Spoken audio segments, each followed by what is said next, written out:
Welcome to What's My Thesis. I'm your host, Javier Proenza, and today my guest is Laurelie in Istanbul, which is exciting, especially, I mean, it's not exciting in light of what's happening recently, but I've been following you for a little bit, and so I saw you commenting on that what's going on with the earthquakes.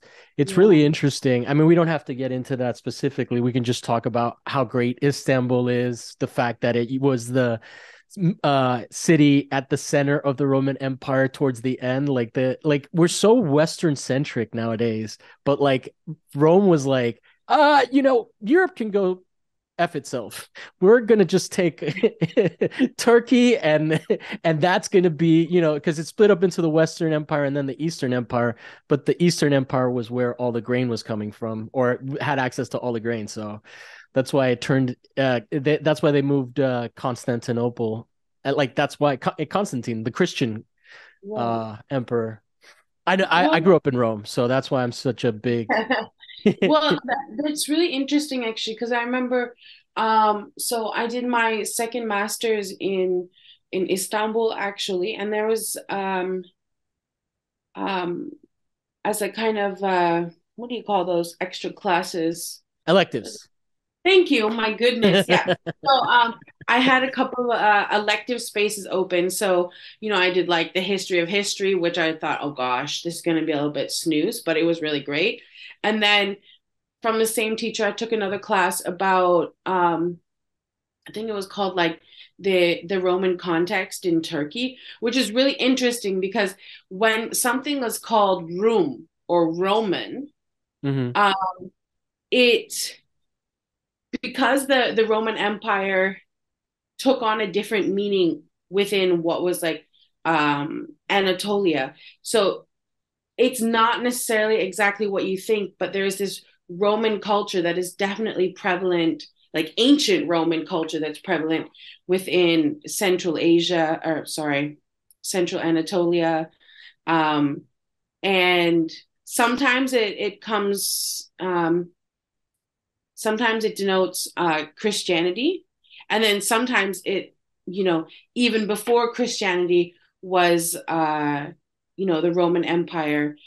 So when it comes to architecture and things like that, so it's not necessarily governed by religion. It has a cultural implication too. So, anyways, there was someone who was studying alongside me who, devoted four years. I think they were doing a PhD actually. It was a seminar class, and um, they were telling me all the different ways, which I know it sounds bad. Like 3, 4 years later, I can't remember everything she said, but No, it's all right. um, I mean, my memory goes all the time with that kind of stuff. The details, you read a bunch of stuff and it all blurs together.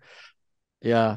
yeah, definitely. Like, but what I can say, like in short, is with the current work I'm working on now, which I haven't shared that much about because um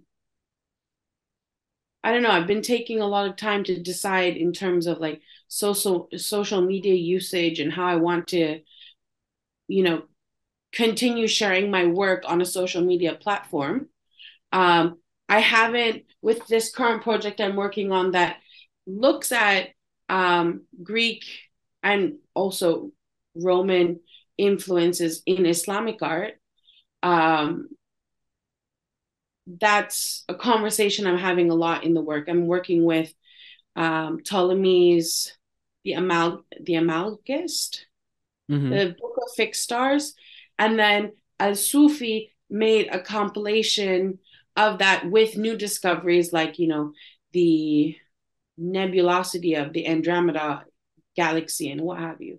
So um, it's definitely something that comes into my own work when I'm looking at it.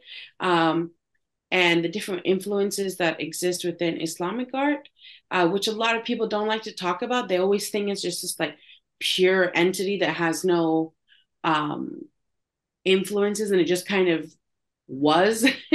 um, and people get really upset when you start talking about what people consider as European influences when yeah, technically, like geographically, it did happen in Europe. But when we're talking about ancient Roman and Greek and Sasanian influences, it's not what you're thinking it is now. Yeah, So there's a lot it's it's a different imperialist of bent because it's less colonialist and it's more I mean to some degree it's a to some horse of a degree different color.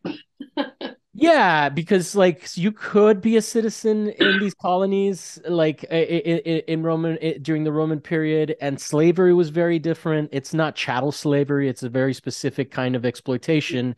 It's not but it's not like what we think of when we think of American slavery. Like over here, they wouldn't have Saturnalia, where in Christmas time they switch roles and play. Like it's a totally different, and you could buy your freedom. There were a lot of different things that like again are hazy because I try to keep as much of Roman history in my head as possible. But all of that stuff is interesting. There's you just scratched my brain in a way that I could ask you a million questions, and I'm gonna go with the ones that I think I'll forget first. So one of the things that, especially since this is an art podcast, it's interesting to talk about is because over here in the West, we're like, oh, you can't draw the Prophet Muhammad, which is which is true, but you can't also draw like there's not a lot of figurative work in Islamic art, is my understanding, or am I completely mistaken? Is that So Westernism that I just inherited? um, I'm And I trying to. understand that you're an American woman explaining this, so I No, want I'm to take the Canadian. oh, you're I'm Canadian, Canadian. Yeah, but a white lady by all standards. So I don't yeah. want to. I don't want to, but you know something that I don't. Like I want to acknowledge the context in which we're having this conversation, but I think I revealed some ignorance and something that I was taught that may be wrong. Is Well, it religious art? Am I is because do they have figurative work in the absolutely, in 100%. in not temples? What are they called? Mosques? Inside of mosques, no, you're not gonna find figurative art that has animals or. So sorry, you're gonna have to edit this. You're not gonna find figurative, so animals or people within a mosque situation, or madrasa, like a religious school or something like that. But that's the Is there only a, place. is there a reasoning behind that? Um, Do you know? okay, so yeah, no, of course, I am Muslim, by the way. So, um, Okay. part of the reason why, um, so how do I unpack this in a way that like has some logic to it, like in terms of like continuity. Um, so like I became Muslim when I was 17. Mhm. And like, it's not to turn this podcast into like a conversion story or something like that. But so I was already very visually visual arts minded, and I went to art school. I did an undergrad, and in my undergrad in Montreal of fine arts or studio arts or whatever you want to call it. And I did a minor in Persian literature. So what's interesting about Persian literature, and I swear I'll answer your question. But No, this is fascinating. You don't have to apologize. I'm following you. what's interesting about Persian literature um, is one, the I had this one teacher. He was American, but he was like the most Persian white man I ever met. It was like the most interesting person on the planet. And he said that anytime any religion or any theology or idea made its way into what we would consider Persia or Iran today, um, it wouldn't affect the people as much as their culture would affect the idea, which I was like, what? Like, to like understand, because usually it's the opposite. So like when you see how they depicted Jesus in mosaics in churches in Iran, it's completely different than you see anywhere else. Same with Islam, and same with Judaism, and all these different things that they end up the culture there ends up rebranding, not rebranding, that sounds so bad, but it ends up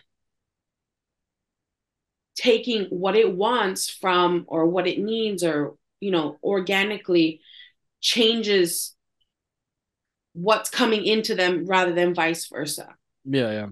Um, and I was trying to figure out like what they were talking about. And then our teacher introduced us to the Book of Kings by Ferdowsi. Um, and he was talking about all of like the historic background of why this was written the way it was and how it was like a celebration of the Persian language after the Arab conquest, et cetera, et cetera. And how, um, once again, they were able to celebrate their own culture and language very openly. So then you get these like, massive entities like Ferdowsi, who wrote, I can't remember, it was like 33 years it took him to write the the Book of Kings. And that's like a staple Can you within. Yeah, I'm sorry to distract and take away, but can you imagine taking 33 years to write anything nowadays in America's capitalist system? Like that's a work of devotion, like that is Right? something that like Right? you need time to do something like that. Well, why do you think there's so much trash art these days? I'm so sorry to say it, like so directly, but it's like I know this is like a little tangential, but it's like, well, why? Like, I won't go to art shows anymore. Really. What's I what won't go to does art shows. I have so many questions, but one of them is so is there an art scene in Turkey, in Oh yeah, Istanbul? for It's huge. sure, for Is it sure. contemporary? There Is is it contemporary, yeah. Now, um, it is also very Turkish at the same time. So Turkey is a a new country in terms of how long it's been a republic. Um, how long is that? next next year is 100 years. So, Italy has been a republic less than for a shorter time than the U.S. Because I Oh, think, I can believe it. yeah. Yeah. So that's always interesting. And then let me just for a little background. So I'm sorry, I assumed that you were white because you talk from Americans' perspective living abroad.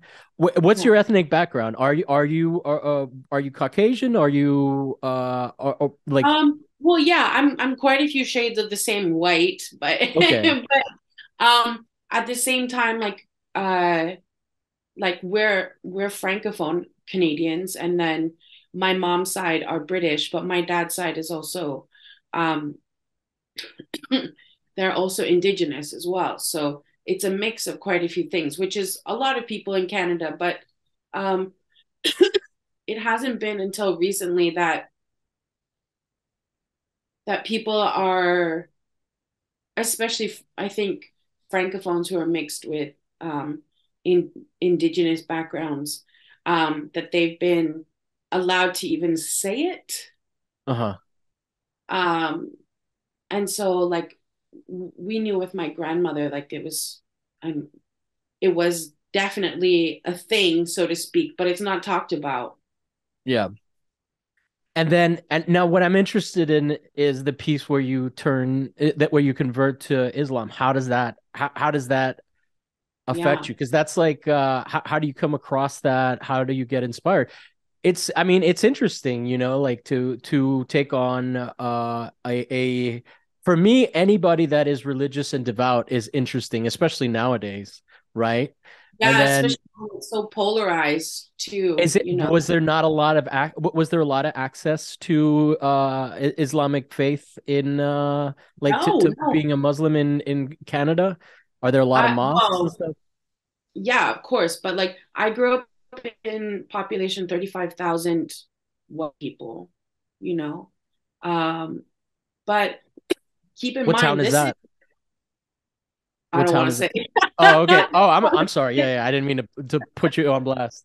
No, no, no. I'm laughing because I think most people who are from that town would be like, "Good job." um, you know, but uh, what was I going to say? Yeah. And I think most people don't know, except for a few people who I've remained in contact with, that any of this happened while I was in high school, right? So like Mhm. this happened, like we're talking on the heels, like the Iraq war was still happening when I converted, right? Yeah. And most people are like, what in the heck would, like, why at this point in time when they're invading Afghanistan and Iraq and all of this stuff is exploding, why Wait, would the you convert? Americans were doing that. That's what I mean. Yeah, yeah, that's what Yeah. I mean. Like, and But at the height of the racism for sure and the Islamophobia. absolutely. And then also I was living in Quebec, so um still one of the only, I think it is the only place in Canada where it's illegal to wear a head covering in public. Wow. Not in public, sorry, in the public working sphere. They tried to make Mm. it in public and they were like, you That's can't do that. much. Yeah.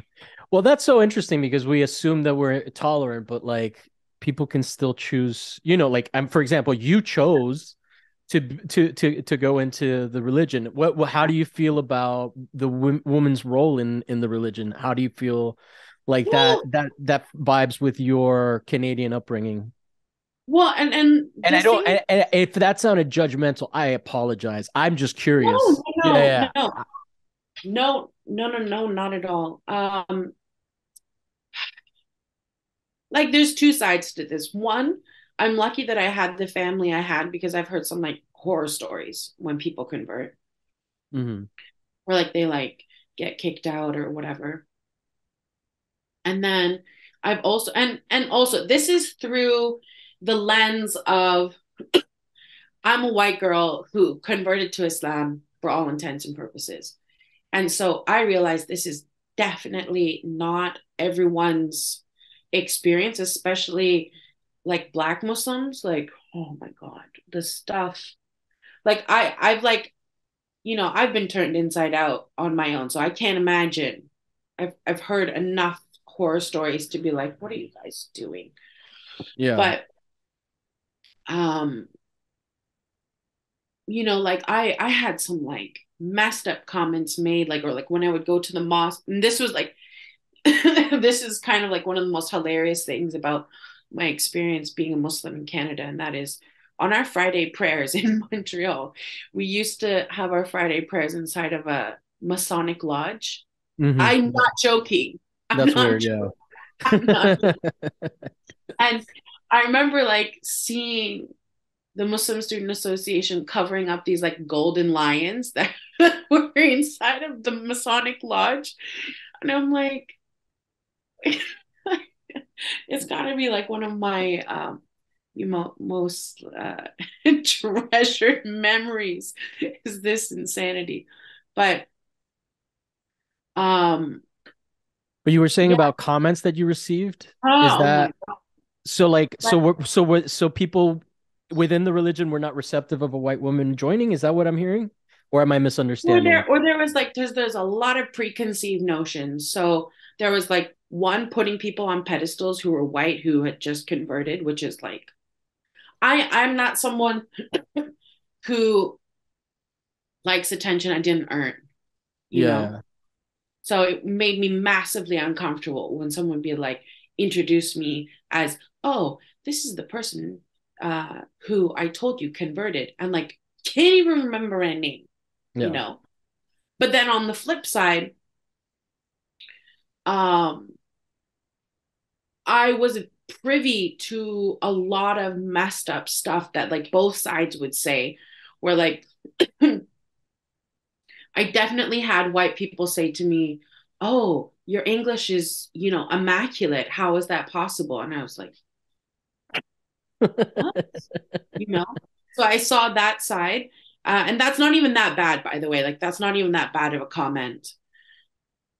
And then on the other side, I had people say to me, uh, sorry, this is bringing me back. I had people say to me, like, well, how dare you think you're entitled to like marrying an Arab? And I was like, what? Whoa, that's heavy. And I was like, and I'm 21 Yeah, yeah. and very naive and being like, And then at the end, because I divorced him, I was like, here, have him back. um, that's intense. Weddings are always crazy though. Like I think that like whether or Oh, that was not. on the street. That was on the street, Oh, really? not even Oh, at the wedding. that was just a stranger? Yeah, but because the Muslim community is so close knit and very toxic in Montreal, at least at the time when I was there, um, that and because like in Montreal, everything's divided by language, right? Between English and French. And so the Muslim immigrants or students that are coming in are already divided that way because of colonization and Hmm. which country colonized them. They spoke more times than not. Um, so already those lines are drawn, and that also kind of created a socioeconomic divide between people too. Usually, English speaking immigrants made more money or came from more money. Usually, like 9 times out of 10. Yeah, yeah. So it's like any divide that existed in Canada between languages and cultures was just reified by new Muslim immigrants coming into Canada. Yeah. They were coming into this unknowingly, um, and then also unknowingly uh, a part of it as well, without Yeah. their control or consent, even. Well, in terms of race, I also want to acknowledge, like, because I live in LA and it's one of the hugest populations of Iranian people. There are some white ass Persians, like, that look like me. Like, there are Persian people that are white too.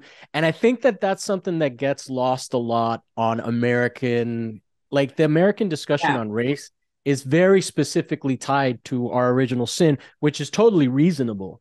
But when we get into like discussions over here, sometimes it can be tough, especially in California, where people are like, they don't acknowledge the racism between like Chechens and Bosnians, or I mean, I don't even know if those people were, Oh that's yeah, how like bad the my history. divide. Like, there are racial divisions between white people, like that are entrenched, right? Yeah. So I think that like, I think, I think it obviously shows up dramatically when you turn people into property and stuff like that. But I think that people out but in the US, because of the context within which racism exists here, have a really hard time like realizing like over here it's okay to be like entirely racist towards Russians right now because of what's happening and I don't think people realize they're like actually being really racist against white people that have Asian lineages, right? Like they're right next to China, that continent. Like there's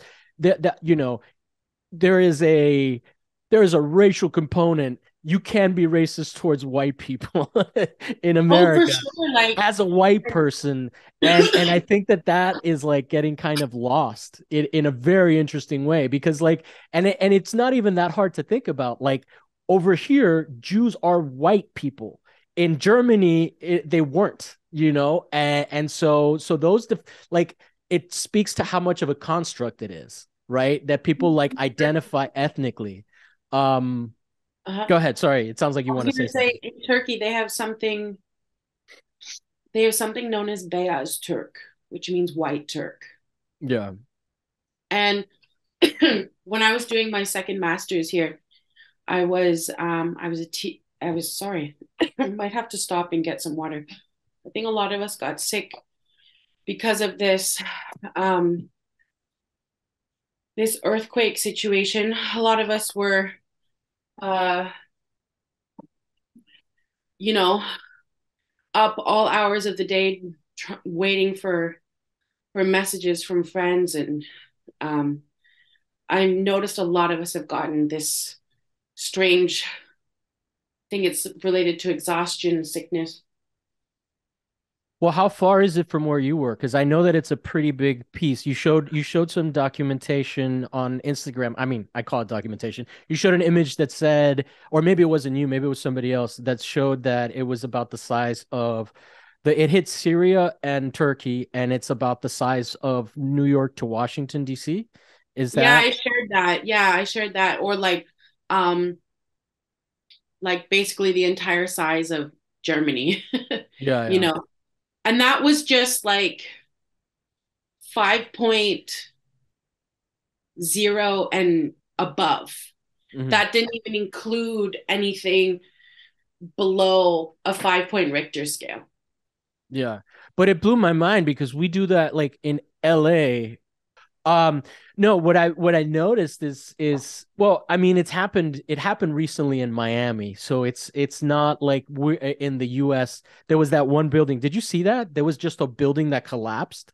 I know people that went into that building just as guests when it collapsed. So like we have problems with construction in the US, but LA County is insane with its building codes. So we Yeah. get hit by earthquakes all the time. We got hit by one I heard I recently when I was in bed and I didn't even hear people talk about it. Like it's so How high was common. it? I don't know. We I think typically in the threes. So like it was Oh. so it's not fives, but I still think that like LA's code, I mean, you have to work so hard to build a swimming pool here, whereas like even in Florida, the regulations are different. So it's crazy. Like there's definitely the technology to resist these things, but it's a first world access thing, it sounds like, right? Well, partially, but I mean, like, there's a few components of who's guilty or what's guilty in this conversation here. Let's just And be careful so we don't have to yeah, cut yeah, stuff yeah, out. yeah, Yeah, yeah. exactly. But the one thing I'll say is like there's no problem with building codes here. It's the Okay. enforcement. Yeah. Well, I mean, the same thing in Florida. Yeah, exactly.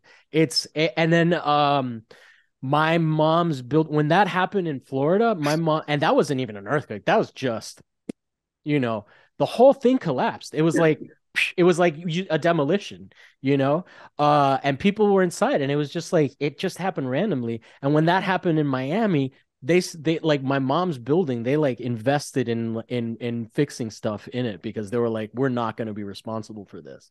But I do Well, think, but I think that there were other buildings in Florida, so it's an enforcement thing like everywhere where that happens. I mean, at least it's good to know that there are codes. oh, for sure there are. For sure there are. Yeah.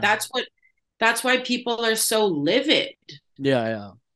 Is it's like and, and then the developers have the audacity to charge what they charge. Like I was watching a video today and it was in Hatay province, which is like one of the worst hit places with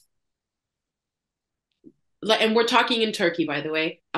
Unfortunately like uh we love our neighbors very much in Syria, but at this time like we've got 35,000 people who are dead and like not only can Turkey not provide aid, they don't have enough aid themselves right now. So it's like it is Well, I a mean, source of tension, but I have the to be reason why, careful. I have to be careful what I say in it because even in the US, so I'm going to be careful in the way that I say this. But America is occupying a third of Syria, which is the place that is most mineral resource rich, most gas.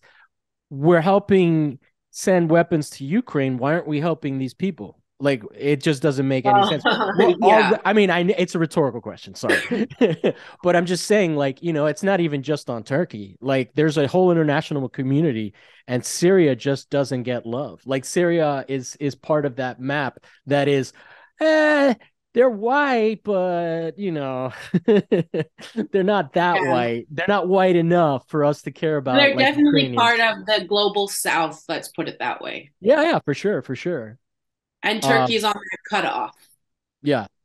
Well, Turkey like it's always a thing of like, is Turkey part of the Europe, like the of Europe, right? And it's like, I mean, geographically it could be, but it's such Well, there's it's also the idea is Europe actually its own continent, yeah, not just a peninsula of the Asian continent, right? yeah, yeah, yeah. But But yeah, we can go to safer topics and stick to art, because I can Sure, also sure. I can get in trouble on YouTube. So I don't want to even make it like, oh my God, there's censorship everywhere. Nowadays you can't even talk about the American Empire on YouTube. It gets a little tricky, like they don't want that.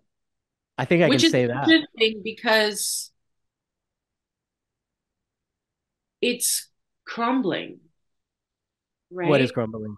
The American Empire. Oh yeah. And No, the you reason can't why, acknowledge it. Yeah. Sorry, go ahead. well, why I'm just trying to like trace back why I was looking at this because like you're an artist yourself, Yeah. I'm assuming, right? Yeah. So you know when you go down the rabbit hole, I call it, Yeah, yeah. of like, oh, something's interesting, so then you start learning more and more and more about it. So I don't know which rabbit hole I was down, but I was looking at like the reason why United States was created, and that was basically, a self-serving empire. Most people don't realize that that's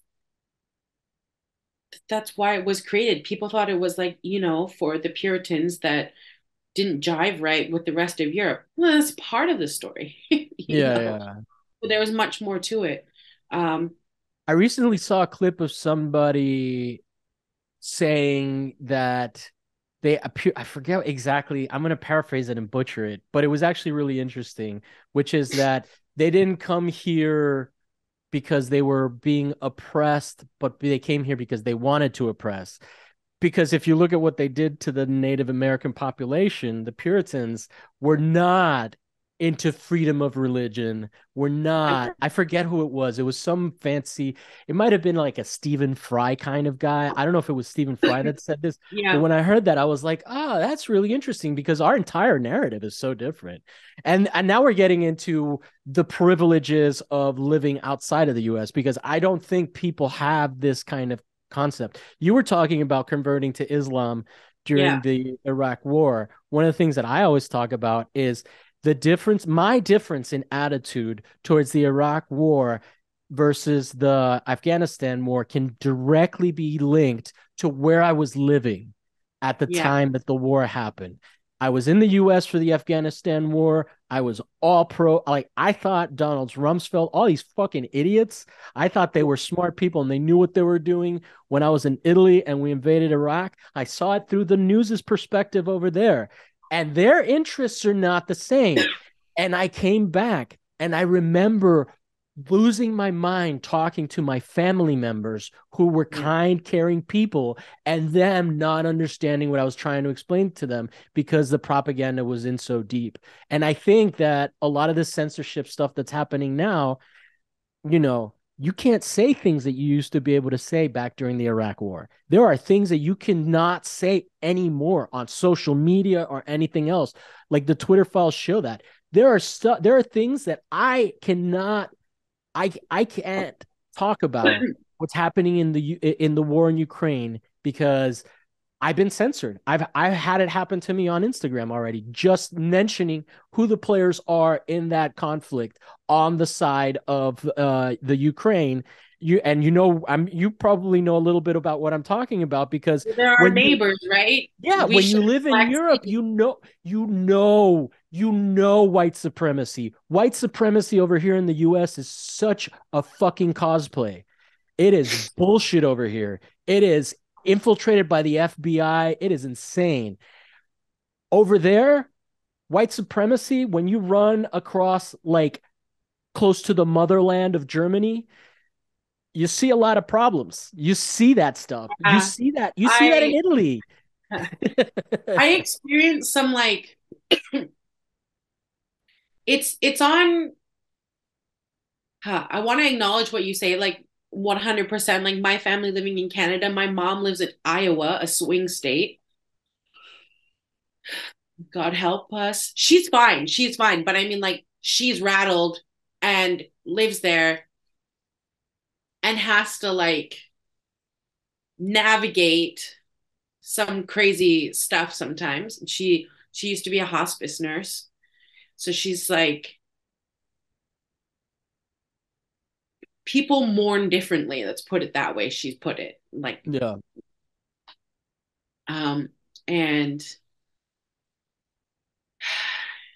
what I can say is like I really thought, and I remember like, um, I used to play sports, and we would go to the States for um, tournaments and stuff like that. And I remember us like watching the news in the States, and we're like, what is this? Like just being like, oh, I remember like one of the things that made me laugh the most is like there was a weather review, right? And you know, like the Gulf Stream, you can see it like going through North America from like the Arctic down. But I remember watching the news, and it's like above United States, there was nothing. And then there was just like Alaska hanging out. They just cut out all of And then Canada. like you can't even see the Gulf Stream, like where it's coming from in Canada and then going back, like dipping into the US and going back into Canada. It's just like United States and this thing. And I was must have been like 17 or 18 years old at that time. And I was like, what is this? So fast forward a couple of years, and I think I was about 24 when I moved to Turkey. Was I 24? Do you mind if I ask how old you are now? I'm 34. Oh yeah, 34. that So makes sense. you've been there 11 years. Yes, I have. I have seen everything you can see, I think. My husband always kind of makes fun of me. He's like, you came at the worst time and you stayed. We can't get rid of you now. Well, It that's an interesting question. Have you guys been part of NATO yet? Is that is part of NATO. okay? Yeah, yeah. I thought so. Yeah, yeah, Yeah. definitely. That's why We don't have to Turkey's talk about NATO on YouTube at all. That was just a question a personal question. that will definitely get me in trouble. Yeah, no, it is. But Okay. which So offers then us so then you're some westernized in security. a weird way, but you're also excluded at the same time. That's more, like, because it's like you're not part of the West, but you're part of NATO, so you're part of the West. So You're it's part of it's the northern hemisphere. yeah, yeah, you get included. Well, what do you like? What do you like about? Let's veer away from the dangerous stuff. Although Yeah. we could probably talk about this off air for hours for sure. Yeah. And I'm definitely interested in what you have to say. We just both have to be very careful There needs to because not be a trail. but I also think that on the surface level of us trying to have this conversation without actually saying what we think just goes to show you that we are no country is anti-censorship. No, No, no. like whatever's going on over there, whatever's going on over here, it's gotten crazy. It's I gotten was okay. blown away. Um, December 2021, I went home to Canada.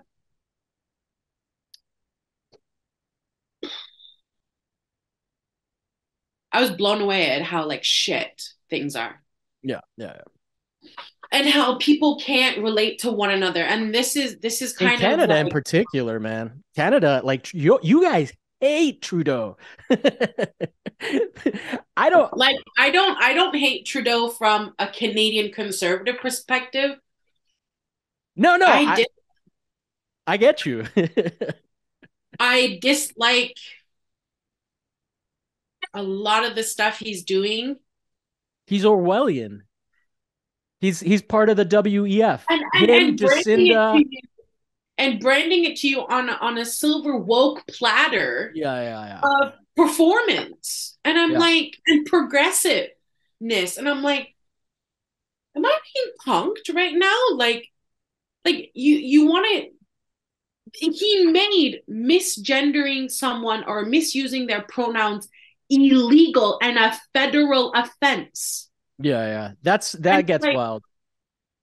as a university like lecturer, I had a student one time, and it's like I don't know, this is another topic. Shoot. But I had a student transition while I was teaching him, sorry. And they never had the conversation with me on what like pronoun they wanted me to use. And I assumed that if I assumed um, that their pronouns had changed, that it would cause more problems. I Mm. didn't want to, you know, that like age old saying, assuming makes an ass out of you and me, Yeah, right? yeah. I didn't want to do that. And then uh, I guess someone had misgendered them in the class, and she went off, and it was like a very tricky situation to deal with because I didn't want students to feel unsafe. I didn't want her to feel unsafe. And I also didn't know what would happen. Like we were in Turkey when this happened, and in the Turkish language itself, there is no gender. So it's like I'm dealing with a concept that doesn't exist in the language itself. And I'm So wait, this sitting was there, happening in Turkish, or this what's the language there? Is it student was Turkish? American. The student was American. Of course, like transgendered folks exist here, absolutely, but it's dealt with in a very different way, and they use different language, which I'm not privy to. I'm not a part of that community, um, and so I, it was like being on a teeter totter. But I Yeah. mean, in the end, the I just tried to focus on, communication is king, and no one in here in particular in that class, um I mean, I can't speak for everyone, but like I really didn't think anyone was out to get anyone in that class. Actually, it was a really nice group of students. Yeah. And Sounds more like a misunderstanding. absolutely. So it's like, so the reason why I bring that up is because it's like, well, if that situation happened in Canada, my job's on the line. Yeah, yeah. Um, Me being able to find a job anywhere else is questionable, right? No one Yep. wants to hire a liability. Yeah. Um, No, and I want to validate what you're saying and also cover like because people are very passionate about this stuff and the point that I want to make and I understand where you're coming from and I'm not actually disagreeing with you, but I want to put it in a context that I think is more accessible to people that are very passionate about trans rights, which is when I was growing up, okay? Whatever level of like queerness or oversexedness that I may have had as a developing young man, where I was just like horny all the time and I didn't know like what the inputs were and all of that. Like it was terrifying the potential of being gay. It was horrifying. I was living in constant fear that was what ultimately would be my not preference, my biology, or and that was not okay. That's not right. okay. That's not an okay world to live in. I feel like we have gone from a place where inclusion is the focus point, where now this has been weaponized. And if you don't get every single detail of something, because like there are no training courses. This is a cultural dialogue that's happening, right? And it took a lot In of people. real time, Yeah, and look, no one's criminalized the N word. So what is right? happening here? And one of the things that I think is really important to keep in mind, because a lot of the people that advocate and get most offended by these kinds of conversations, which I think are valid to have, I think that Trudeau using the criminalizing language like that is not about protecting trans people. It's about marginalizing people. And I think Absolutely. and I think when you go to from a place of like, hey, let's be inclusive to like, let's be punitive, I'm not following you on that You're train. missing the mark, right? Yeah, yeah.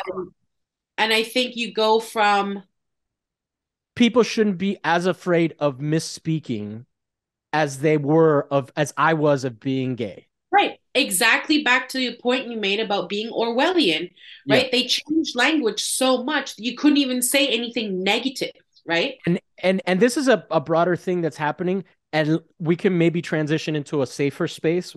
Speaking Yeah. still about Trudeau, which I think is important, is the fact that they're also using global warming as a means of dispossessing people of farmland, which is terrifying. And that's not just happening in Canada. That's happening in the Netherlands. There was a protest. This is a big problem. This whole thing about people eating bugs. This is where this is going. If you can't, if they take your property because they set pollution standards that are unmeetable for these private farmers, and then they lose their farmland.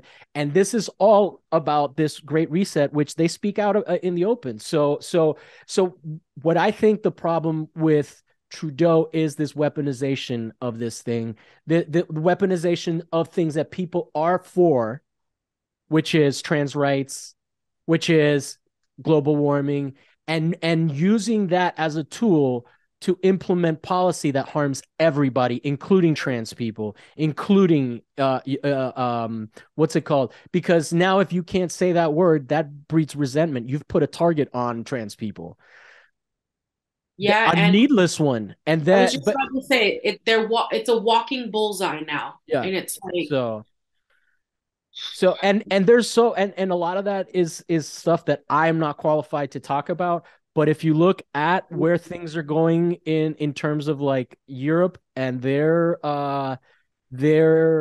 willingness to go with a lot of the medical stuff that is still politicized in this country, like a lot of those programs for young people, medical programs for young people, they have been disastrous in these countries. and and and, they and shut that a lot of them down. and yeah, and to acknowledge that is not transphobic. Right. I don't think. No. You know, and like I think that there is a huge problem with the WEP. Jacinda from New Zealand just resigned. All of these people that the new prime minister of the UK, the Indian man, I forget, or the man of Indian descent. Snap. He's British, obviously, but what's his name? Rushak? Yeah, Rushnak? that Yeah. guy's also from the WEP. Like these all these people are go. The WEP is the World Economic Forum. Yeah. It's like a huge think tank that like people graduate from and are affiliated with. It's really weird, and all the people that are associated with that are getting insane backlash. Jacinda, to the point she like this is all COVID stuff too, which we Yeah. can't talk about on YouTube, but COVID policy. Still, No, still on Instagram. I saw something recently and I was like, what? It's been I like a year and a half.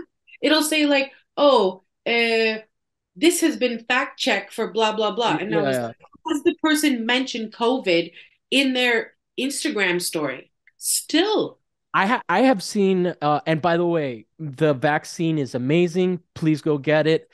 Get your boosters. We are not arguing the science here. We are discussing the policies that people resent, which were the lockdown policies, which yeah. we can discuss the validity of policy, I think, on YouTube still. Hopefully I won't get pulled for Well, this. you know what But was interesting here? They realized it didn't work. what, that the lockdowns didn't work? And then they're like, I don't know if I can say that, but there are studies coming out, and I can acknowledge that they have come out. So let's change the subject. But yes, yes. but just to be clear, vaccines work. They reduce the spread according to YouTube, and that's who we abide by. They slow the spread, and everybody should get one. It's healthy. There is no harm that I can speak to. I got him, and I feel fine.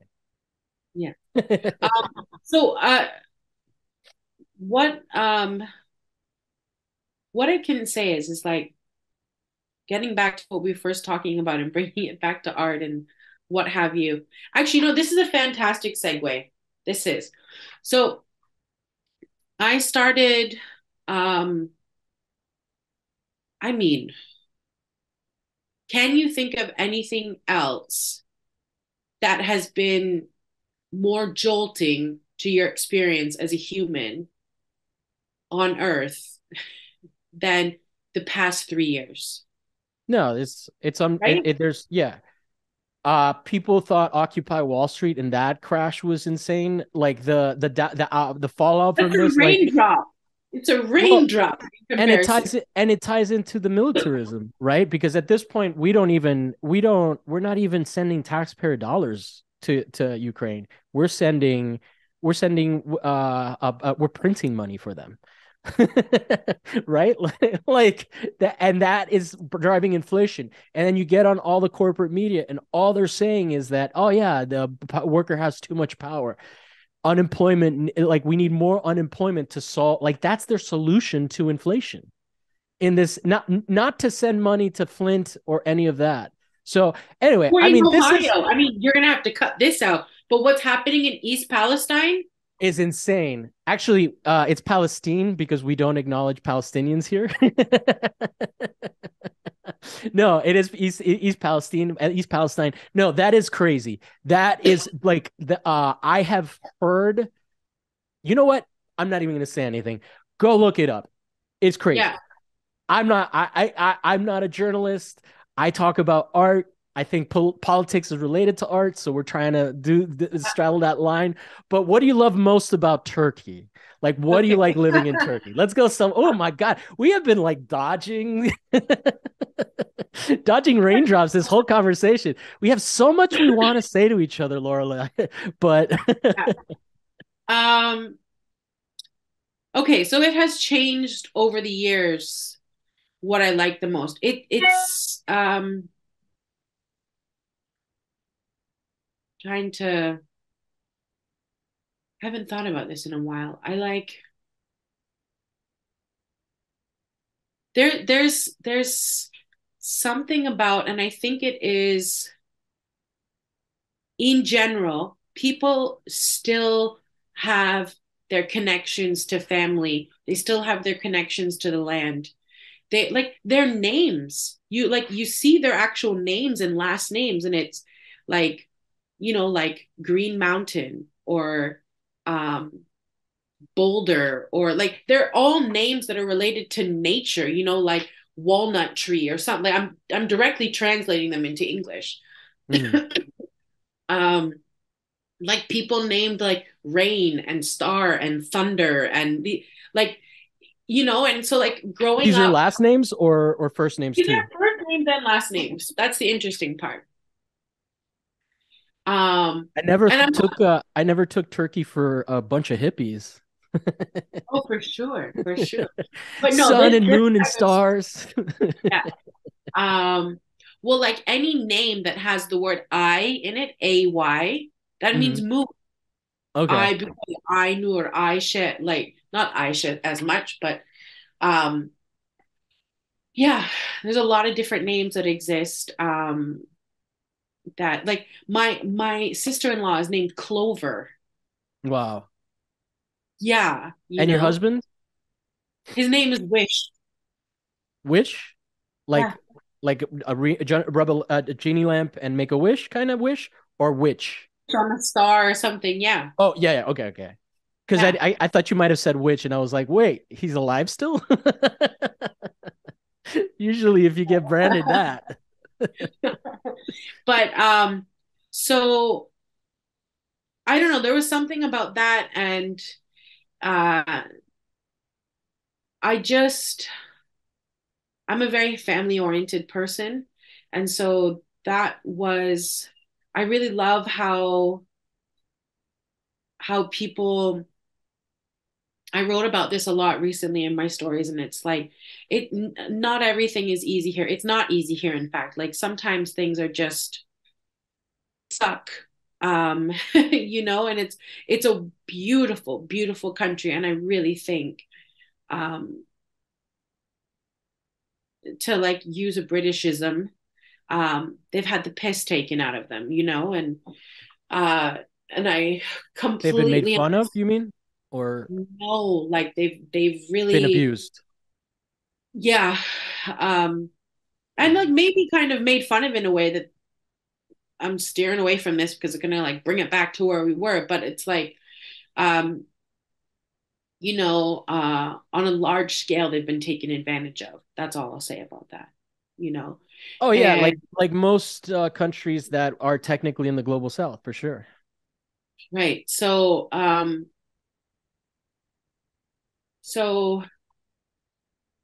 but what I can say is as much as I've begun, or as much as I've learned about the culture here and tried to understand it the best I can, and also at the same time become a part of it. I am married to a Turkish person.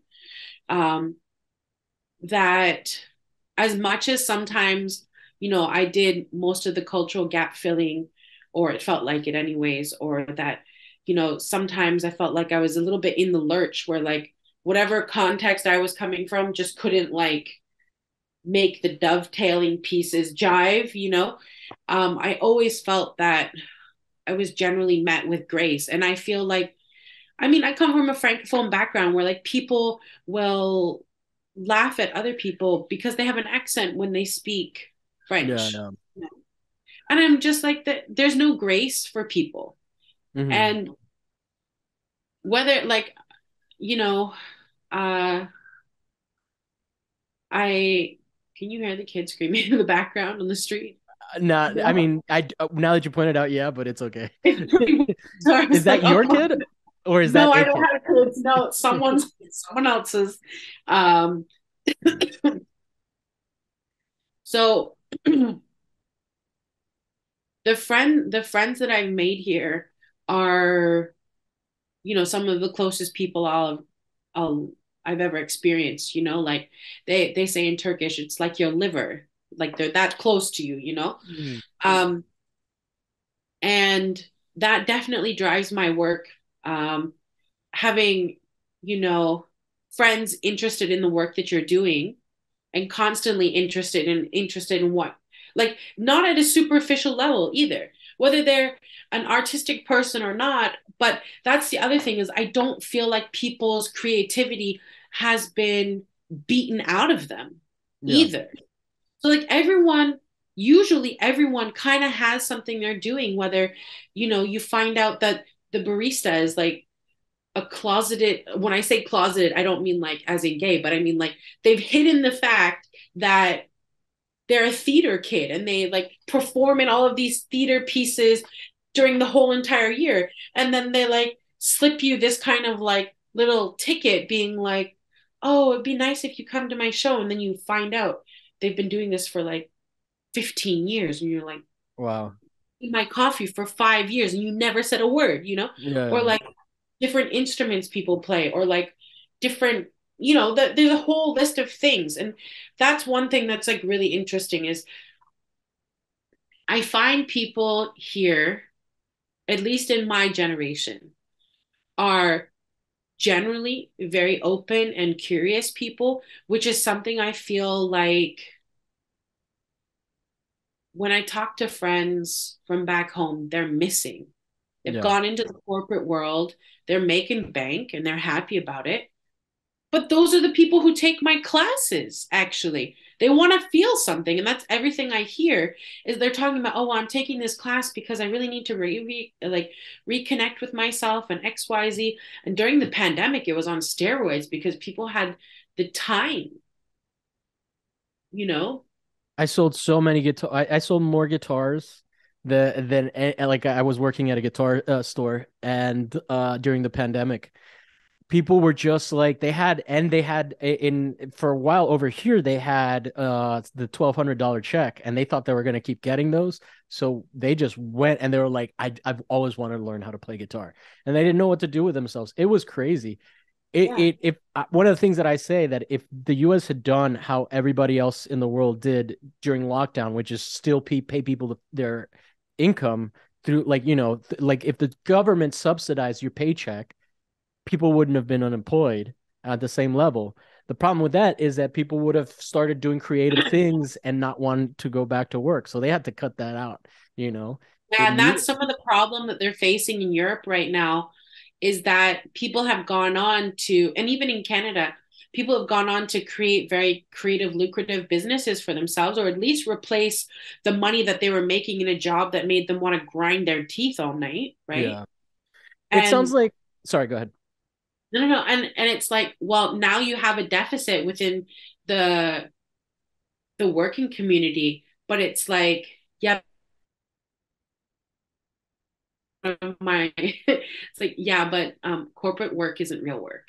Yeah. I'm just gonna like, No, um I mean, did I freeze ultimately, again? yeah, you did, but it's okay. Hello. I kind of got the gist. The last time you like froze right, I think you're frozen again. Javier? Sorry about that. That's annoying. I mean, we can go just a little bit longer because you did bring up some stuff that I wanted to ask you about, which I did say Sure. I was going to ask you about. Um, I don't even remember what we were talking about. So I was talking about before that glitch happened. I'm so um, relieved that didn't happen when we were talking about the more sketchy stuff because I would have been paranoid. We were talking about nothing so safe. I was talking about why I like uh, Turkey, right? Yeah, Well, maybe the and just CIA doesn't want you saying good things about Turkey. who knows these days? You never know if you're coming or going, right? Um, it's become home to me, and that's the thing that probably hurts the most about the stuff that's going on now. Is like I'm definitely invested in many ways. Mhm. Uh, I can honestly say that like I've never seen the type of camaraderie ever in any situation. And like I've been here during some crazy stuff that happened before, and people kind of softened a bit, like with the failed coup attempt in 2016, and people softened for a couple of months, and I um, you wonder know, who was involved. If I could just guess, who may have been involved in that coup attempt? Is it us?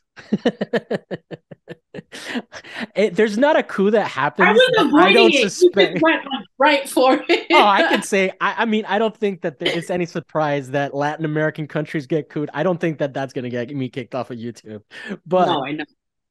Um, um, I think the big war, I think the Ukraine war is one you can't talk about, but I think that you can totally no. say, you can totally, as long as they're like, as long as it's an old coup, we're not actively investing money in, we should be okay. But yeah, 2016, that's recent, Yeah, man. yeah, Ah, wow. yeah. So there was That a was failed coup attempt. I mean, Peru's happening right now too. Like we're like we're not the good guys, guys. We are the terrorists. and I feel bad like I have quite a few really wonderful, absolutely lovely friends in United States. And I feel bad because I'm like, you live in a dumpster fire. Yeah. Says someone And I who lives in Turkey. That should resonate with people. dude, we have healthcare, we have unemployment, we have maternity leave, we have all of these things. And this is like, it's coming back to like, is it necessarily like Northern European standards where you get like 2 years off or whatever amount it is? No. But at the same time, if you want people to have families and what have you, you have to facilitate that. Yeah. And like the thing that like friggin' kills me about the US and I really definitely try to separate the people from the policy. I do. Yeah, yeah. Doesn't it's not easy sometimes. The But problem is that a lot of people get propagandized into believing the policy. And well, that's been one of the biggest challenges for me as someone who lives in the belly of the beast. Like I had to stop talking politics not because of YouTube, but because I was alienating artists because yeah, I was talking to them about things that were like an affront to their worldview in a way that was too much of a challenge. And for my audience to grow to the kind of size that I wanted to, I can't. I need the liberals that I disagree with. I mean, there's like, to me, there's a huge separation between the people that run the country and the people that follow the leaders, right? But Oh, I for mean, sure. but but but people will defend politicians, and that's when it gets hard. Like And people will like there's defend like and fight you and lose friends over like COVID yeah, policy lose and family and disagreements. lose Yeah. friends. Yeah, yeah. Um, and it's happened. It's here too. And we even have a like we were having this conversation last night with a friend of ours that just came back from Adiaman, and he said, and I 100% agree here, and this is coming to the idea of like what I was saying before, and it's more like how people take care of one each other, take care of one another, and do right by one another, and you leave religion, you leave culture, you leave all of this stuff that gets weaponized, right? You leave all of that stuff outside, and somehow we take care of ourselves incredibly well, Yeah, right? yeah. And like I have seen people mobilize in a way that's like shocking. We find out that like so and so needs this or so and so needs that, and it's done. Like a friend of mine was telling us that um his nephew, like how kids like they ask for things not really understanding if it's easy to get or not or what have you, and he sent our friend, his uncle, a message being like, when you come back to Adiaman, can you bring me some books and some this and some that, because we don't have any right now because our house fell down, and just a very kid response. And his sister was like very what's the word, So this is where the earthquake was? shy.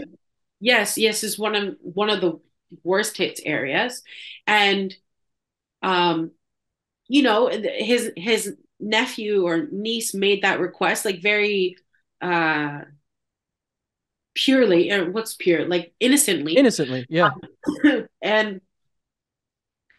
and his sister saw the message, didn't know that the kid had used her phone to send the message to her brother, and she like quickly erased it because she was like shy or like felt bad about it.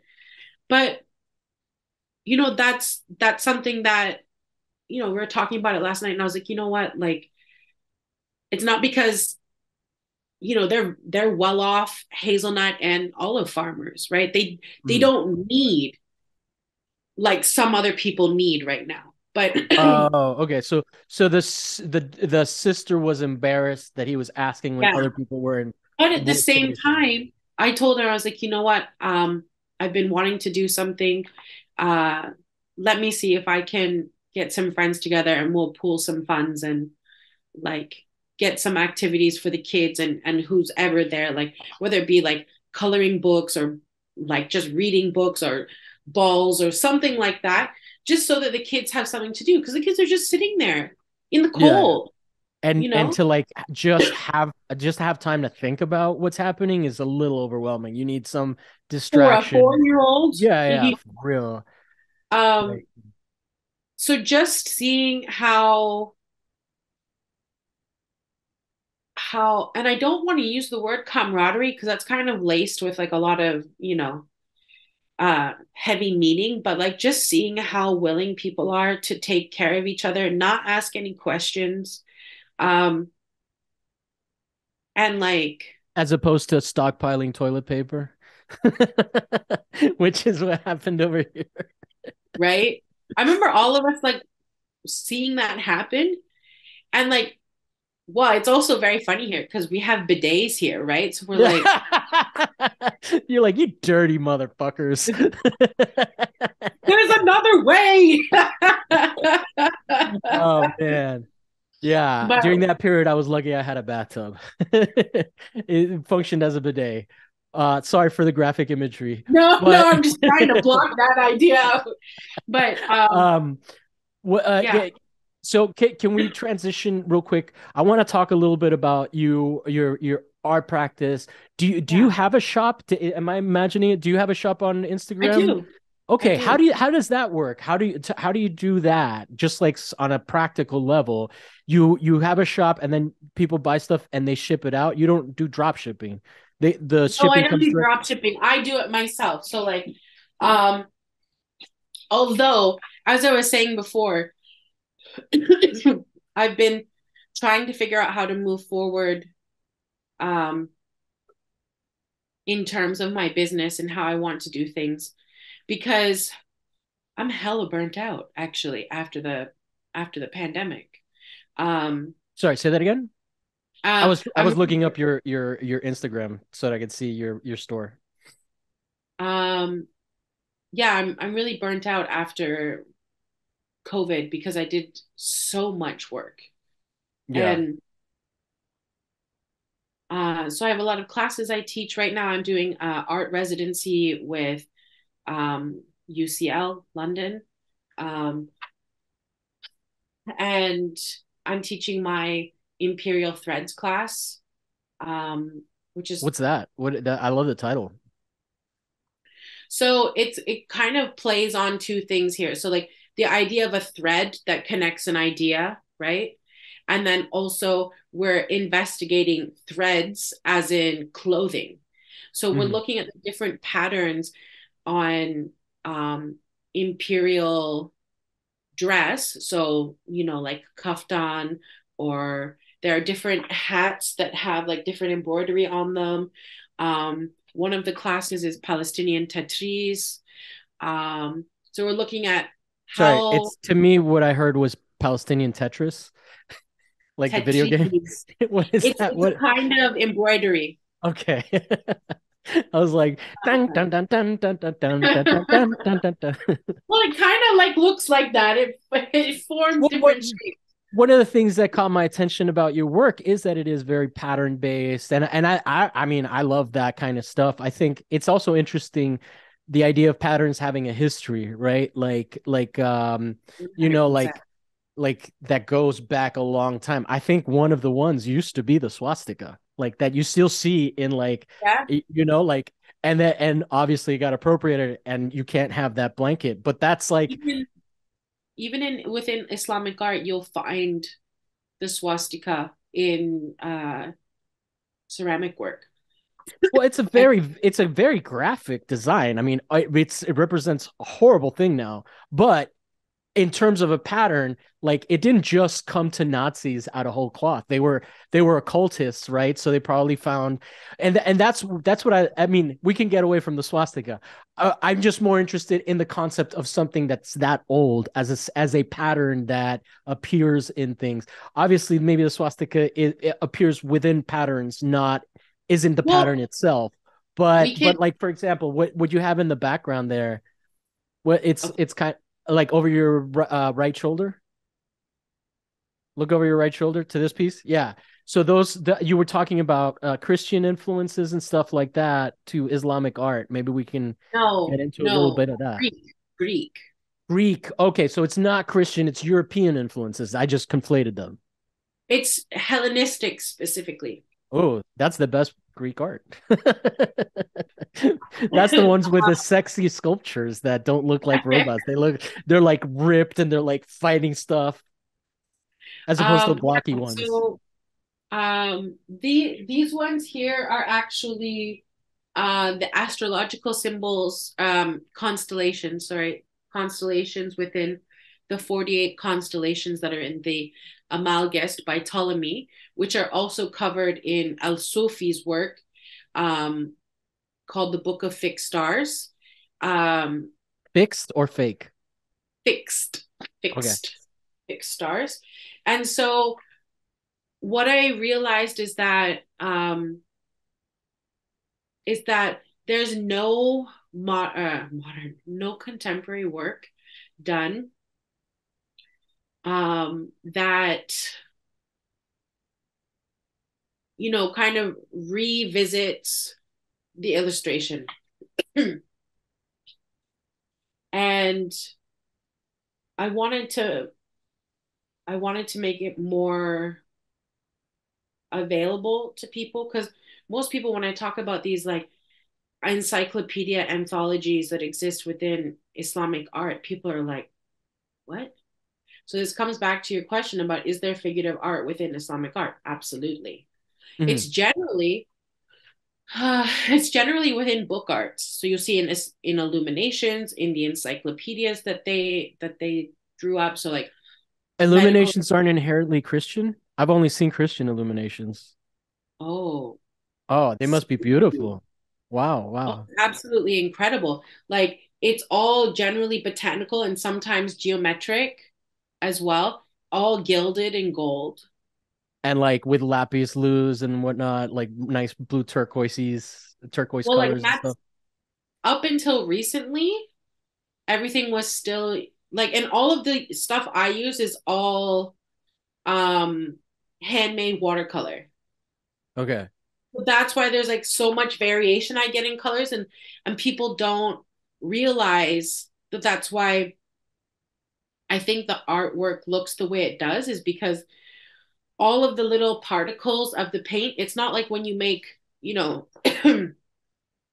paint from a tube and they're like putting it through the rollers and everything, all each particle ends up being the same size, because that's Mhm. what happens when you mass produce stuff. And this is high quality too on top of it. But when things are done by hand, you get much more variation, and that's what the human eye really appreciates. Do you mean from do you make replica? Do you make like do you mean from piece to piece? Do you get variation or within the piece itself? You're Within talking the piece itself, okay. like within like the different color washes I use, I'll get like, it'll be kind of grainy. Uh-huh. So it gives a really nuanced look. Whereas if you use just normal watercolor, it's going to be a very flat, one-dimensional tone. Yeah, yeah. Cool. So and then do you do like the classes they're mostly done do you do any online stuff? Anything that people in the US could take part in that we can promote? Absolutely. Most of my Okay. classes at the moment are online. Um, I was teaching a lot in other countries, and it comes back to that thing I was saying about trying to make decisions about what works best, because I was running myself ragged. I was like, 1 month for 2 weeks I was here, and then the next month for a week and a half I was here, and it wasn't the right way to live, where it's like No, home. that's torture on your body. It's brutal, yeah. And I mean, I was going from like very drastic climates, like where Turkey, in comparison to other Gulf countries, is quite temperate, even though it might still be hot. Like I was going from like 30 degrees in the summertime to like plus 55, Oh wow. right? That's rough, yeah. Yeah. So then you teach mostly online now? Or I teach you're mostly online. Um, and once this residency is done, which I think is like this group of classes for the residency is done, I'm going to do some of my own classes, one on how to paint geometry, because a lot of people like learn how to make the patterns and then they have this pattern and then what, right? So that's one of the classes. And then the other class is about just flowers, different motifs and how to construct them. And then I have a very specific style. Oh, you can't see it right now, but it's in the corner over here, but I don't know Mhm. here. Yeah, I mean, I follow you, so I'm pretty well versed in your catalog. It's So there, interesting. I don't actually know anyone that makes work like what you're doing. That's one of the things that caught my attention about what you were doing. And then the fact that you were in Turkey, I was like, "Oh, I see. This is like somebody that has a completely different influence base, right?" Like for me, I was hugely influenced by Christian art, even though I'm not like actively a Christian. I grew up in Italy, so all of that like was comic book art, you know? It's like right. it literally has that layout. So I'm always interested in where in these cultural influences. I It's very interesting though that I piss a lot of people off because they're like, well, you're not following the tradition. And this is just like the traditional art-based crowd. This is not Turkey in general, by the way.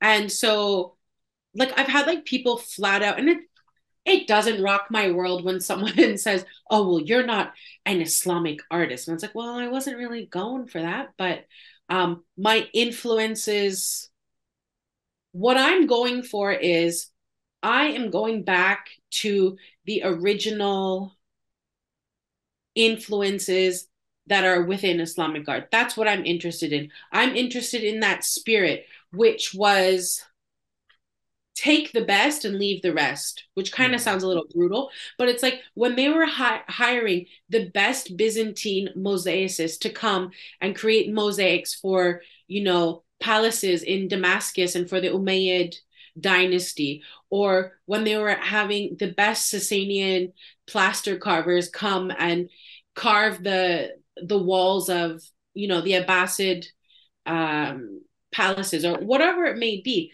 they were focused, or even like the Taj Mahal, for example, right? The people who were carving um, doing the inlay work in the Mhm. Taj Mahal were not Muslim. Yeah. No, and it's like, so this concept of this like Puritan Islamic art entity that it was only made for Muslims by Muslims is insane. And that's It's not, and again, you're not saying that Islamic people are gatekeeping because they know their own history, so it's not a problem for them. no, It's no, white people that are getting involved and calling you like and saying, are they like no, call no, no, it's everyone. Sometimes when I'm like having the conversation within the academic realm, people are like, and I'm like, sit down, let's have a conversation. It, and sometimes they will, but generally they're so like stuck. Like when we're talking about Western academia, they're so stuck, and this is what hopefully, we're still working on this, but what my PhD will be centered on is on these tropes that have been created within academia that then are thrown back out to the culture that they come from, and they're telling them what their history is. And yeah. it comes down to Western ideals of art. That's how you get this hierarchy of like calligraphy and geometry and arabesque. And look, arabesque, how what does that word sound like, right? Yeah, yeah. um so What's you that? What get is arabesque? What is arabesque? arabesque is like the figurative, like the vegetal forms and the flowers and stuff, they're calling arabesque. Mm. Um, Yeah, I so mean, when you get that I'm gonna didactic back to you, I'm gonna platform anybody talking shit about academia any day. So go ahead. yeah. So, but what gets difficult is like when you're basically doing a meta analysis of the like you don't go into art history saying I want to crash or bring down the walls in which you guys have rested your pedestals and have a supervisor be like, okay, sounds good. It doesn't exist. In art history, there was one teacher that our professor I really wanted to work with at the Frey University in Berlin, and she had enough and left Had enough what? Of teaching? Of just academia? of the insanity Yeah. around, and her work was like cutting edge. She had all of these great, and all because I don't know her that well, I don't want to say her name just in case she No, doesn't no, want to yeah, be. yeah, yeah. No, no. You I don't have can to call share. out anybody. No, Um, but that makes sense. And I think I really think that like one of the things that is not acknowledged at all is that there is an inherent elitist white savior complex that happens a lot. And then within that, that's where the policing comes from. It's like, yeah, well, we got to protect these minorities that we don't let into our institutions because, or I mean, now they're trying to be more welcoming of minorities, but it's not in of a certain class because it's so fucking expensive to go to absolutely. school.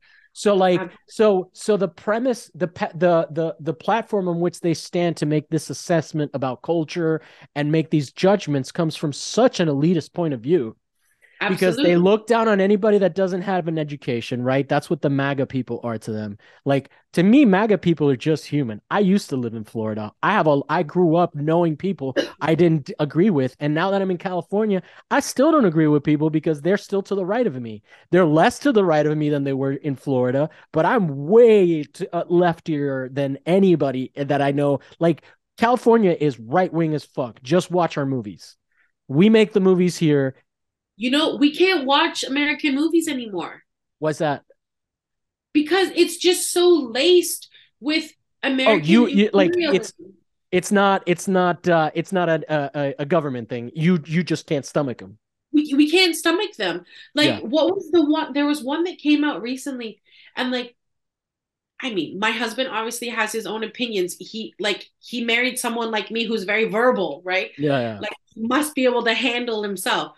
But I think he said something to the effect of like, "Oh fuck," like I can't. Oh, What oh movie my God, was it? you know what it was?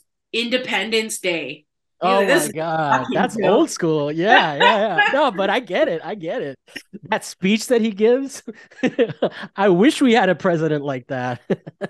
Right, right. Or like we Yeah, were like, what was it like? It was something like the day after tomorrow. And we just watched it to like, gap fill, yeah. basically. Yeah, And he's like, are the Americans dumb enough to think that like some kind of massive storm like this and they would like get out okay?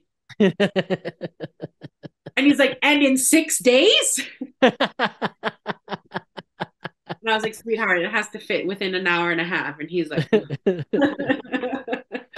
No, I mean, I would highly recommend to have your mind blown about with the state of American propaganda. The best movie in that vein that I have seen in like decades is the new Top Gun. Watch that. Watch that. I It's don't know it is about that. I no, I mean just watch it and as an experiment of like because man, it is the most refined propaganda. They never say who they're fighting ever, ever. Brilliant.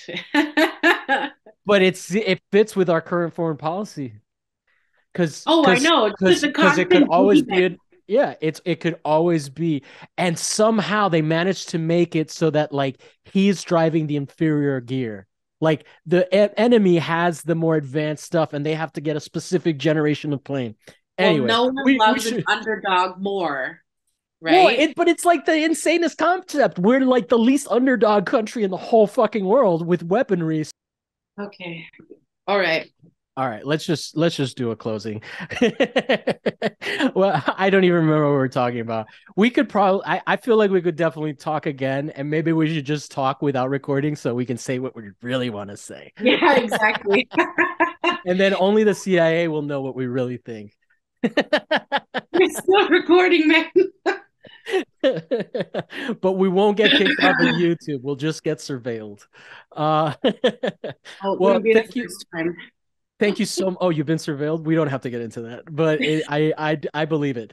Thank you so much for being on the show. It has been such a pleasure. I really enjoyed my trip to Turkey in the mind. In the Um, mind, yeah. and Maybe that's what has changed the most about me is perspective. yeah, You know, it definitely, happens to you. That's what the third culture child thing is that you mentioned. Um, yeah. like when you live somewhere else, you just have you see your country as an entity that you exist outside of. It's very different. Yeah, and I think like Turkey will always be a place where no one really knows what to do with it. Is it How to fit it European? into the context. And even when it comes with the people, I remember one of the things that I remember the most about when I first came here, and that was I could kind of feel it in the people in that they didn't necessarily identify with everything that came with a Muslim identity, but they also didn't necessarily identify with everything that came with what being European meant. And then also within those understandings of both of those kind of binaries, so to speak, because they love to pit them against each other now. It's just how things are now. Oh, the way Um, that America talks about Turkey is disgusting. Like it's so judgmental and like yeah, it's racist. It like the way I think the concept of like when you hear people talk about like even traveling to Turkey as a tourist, I'm like you're gonna be fine. I mean, I don't know how long we've been following each other for, but like I had to blast a few people very openly because I got like a barrage of people like asking me basically where to sleep, eat, and shit when they came to Turkey. I know it sounds pretty rough the way I put it that way. It's like, I'm not your tour guide. There is Yeah, something called Google. I have a business, I have a life, I have a house, I have a husband, all these things. What do you think I'm what? You yeah, know? And like there's this like section of the Muslim community, and I technically fit within it myself, but I call them Western Muslims, which gets people so riled up. Like, what do you mean when you're saying Western Muslim? And I'm like, you're a Muslim and you're in the West and you never lived here. yeah. So your like connection to the homeland as the diaspora is seen through the lenses of a Western gaze. Yeah, yeah. No, And and a people probably and internalized racism too, like the cultural chauvinism that exists is yeah. next level. Well, I talk about how often about how I had to process the fact that people thought I looked Persian and like the inherent racism in my resistance to that. And why was I upset about it? Part of it was because most of the people were telling me they were relieved when they realized I wasn't Arabic or Persian. They were like, "Oh, I thought you were Persian. Oh, Javier." Like, and that is like, ugh, it's kind of gross. But there's still huge Islamophobia here. Like there was I'm not a huge Ilhan Omar fan, but that she had a moment where people kept at like white liberals kept asking her to condemn female genital mutilation, and she was like, "Hey, fuck you. That's some racist ass shit." Liberals, people that think that they're